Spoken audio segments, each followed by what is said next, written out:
Okay, so here is the momentum and impulse example problem number 1.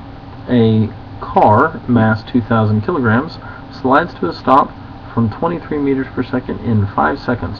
What is the force that stopped the car? So first of all, it gives me a mass, and the mass is 2,000 kilograms, and the final velocity is 0 meters per second because he slides to a stop. The initial velocity is 23 meters per second because that's what he's coming from, and the time is 5 seconds.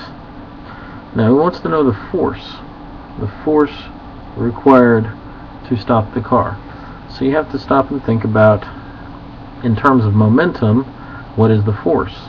Well, we have force times time, or the impulse, is equal to Pf minus Pi, final momentum minus initial momentum.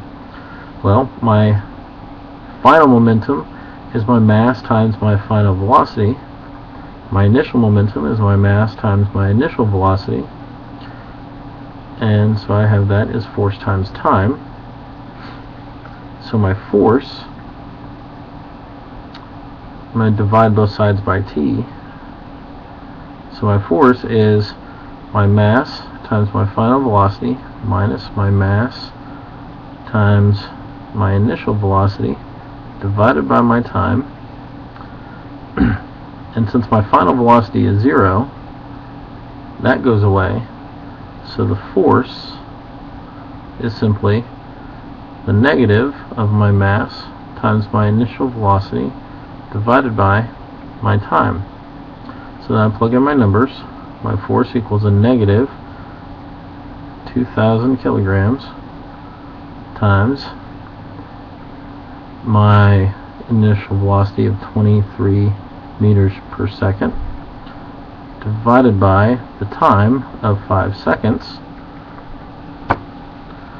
So in our calculator we do 2,000 times 23